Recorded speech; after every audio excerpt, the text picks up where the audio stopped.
इधर आ जाओ। नमस्ते। ठीक है, आगे आगे आगे सर। ठीक है जी, नमस्ते। ना आ जाओ डॉक्टर जी, बच्चे में चेहरे पे बिठा।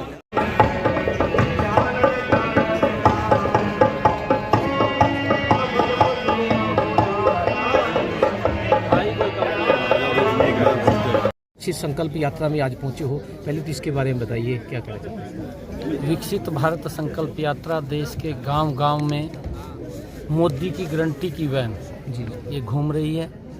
स्वयं आदरणीय मुख्यमंत्री जी इस यात्रा को रिव्यू करते हैं।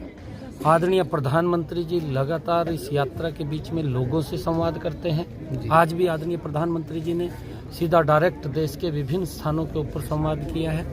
मोदी जी की जो सोच है, मोदी जी का जो विजन है, उन्होंने 2014 में एक बात कही थी आदरणीय प्रधानमंत्री नरेंद्र मोदी जी ने कि मेरी सरकार गरीबों को समर्पित सरकार है, और वो 100% आदरणीय प्रधानमंत्री जी ने उसको धरातल के ऊपर उतारने का काम किया है। मैं देख रहा हूँ, अपनी आंखों से देख रहा हूँ। नहीं, मैं ये भी देखता था कि सरकार नारा देती थी गरीबी हटाएंगे, वोट ले लेती थी, गरीब व्यक्ति वोट दे देता था और वोट दे करके सरकार को ढूंढता था, सरकार दिखाई नहीं देती थी और गरीब व्यक्ति मायूस हो जाता था, उसके अंदर हीन भावना पैदा हो जाती थी। नरेंद्र मोदी जी ने देश के लोगों का उत्साह बढ़ाने का काम किया और मैं ये अपनी आंखों से देखा है कि नरेंद्र मोदी जी ने जो कहा था उसको 100% पूरा किया है। आज नरेंद्र मोदी जी की ये मोदी की गारंटी की वैन गांव-गांव के अंदर जा करके गरीब व्यक्ति को ढूंढ करके, कोई व्यक्ति सरकार की योजना से ना छूटे, उसको सरकार की योजना के साथ जोड़ने का काम ये पहली बार नरेंद्र मोदी की सरकार कर रही है। आज गरीब के चेहरे के ऊपर जो उत्साह है, जो मुस्कान है, वो नरेंद्र मोदी जी की नीतियों के कारण है।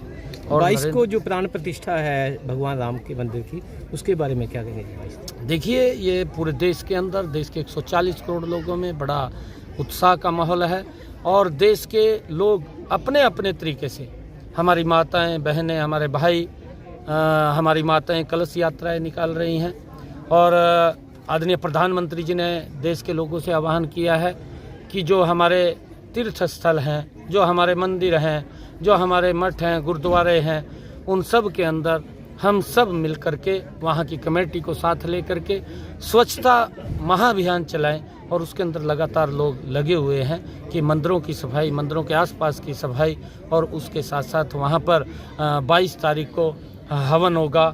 हमारी माताएं जिस प्रकार से वहाँ से कलश यात्रा लेकर के निकल रही है, शोभा यात्राएं निकल रही हैं, शोभा यात्राओं के साथ साथ वहाँ पर जिस प्रकार कीर्तन मंदिरों के अंदर हो रहा है और 22 तारीख को देश के अंदर यज्ञ भंडारों का भी लोग आयोजन कर रहे हैं कि हम वहाँ पर अलग अलग स्थानों के ऊपर भंडारे भी लगेंगे।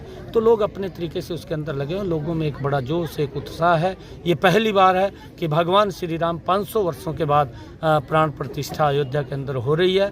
ये देश के 140 करोड़ लोगों के लिए गर्व की बात है, गौरव की बात है। कांग्रेस पार्टी ने मना कर दिया सर जाने से, कांग्रेस पार्टी मना कर दिया जाने से, प्रतिष्ठा में नहीं जाएंगे, प्राण प्रतिष्ठा। देखिए, दुर्भाग्यपूर्ण है, कांग्रेस जब सत्ता के अंदर थी, कांग्रेस ने माननीय सर्वोच्च न्यायालय के अंदर एक एफिडेविट दिया था और उन्होंने एक एफिडेविट दे करके कांग्रेस पार्टी ने ये कहा था, क्योंकि उसकी मंशा, उसकी सोच ये जग जाहिर हो रही है कि वो जिस प्रकार से देश के अंदर उसकी नीति रही है, जिस प्रकार से वो धार्मिक आस्थाओं को ठेस पहुंचाने का काम कांग्रेस पार्टी करती है, उन्होंने माननीय सर्वोच्च न्यायालय के अंदर ये एफिडेविट दिया था कि ना तो राम सेतु है और रामायण भी काल्पनिक है।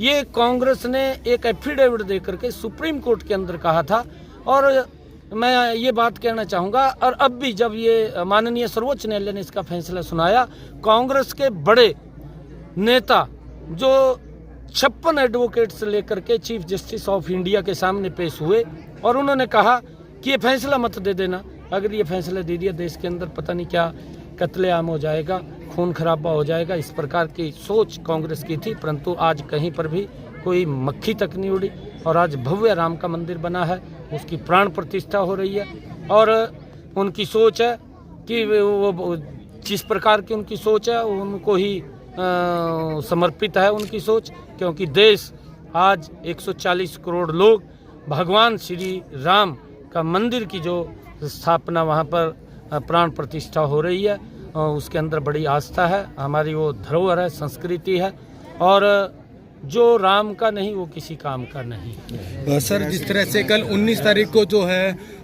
अशोक तंवर जो है बताया जा रहा है कि बीजेपी में ज्वाइन कर रहे हैं, और बीजेपी ने एक उच्च स्तरीय जो बैठक भी जो है कमेटी गठित की गई है, तो उसके बारे में आप क्या कहेंगे? देखिए, मेरी जानकारी में नहीं है विषय, और भारतीय जनता पार्टी में सभी के लिए रास्ते खुले हैं।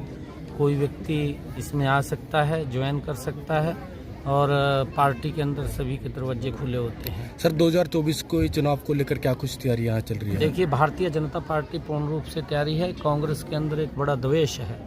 कांग्रेस के अंदर 2 धाराएं हैं, और कांग्रेस की वो दोनों धाराएं एक मंच पर नहीं बैठ सकती। उसके अंदर हुड्डा ग्रुप अलग है, उसके अंदर सुरजेवाला ग्रुप अलग है। दोनों के 2 ग्रुप हैं, और दोनों की 2 की लड़ाई है। जो लोग पार्टी को मजबूत नहीं कर पाए, उनका संगठन भी नहीं है। हमारा पन्ना प्रमुख तक संगठन बैठा है, हमारा बूथ पे भी संगठन है, और लोगों के अंदर जो नरेंद्र मोदी जी ने काम किए हैं, क्योंकि हमने ये भी देखा है, अपनी आंखों के सामने ही देखा है, कांग्रेस की सरकार बनती है, भ्रष्टाचार गति से बढ़ता है।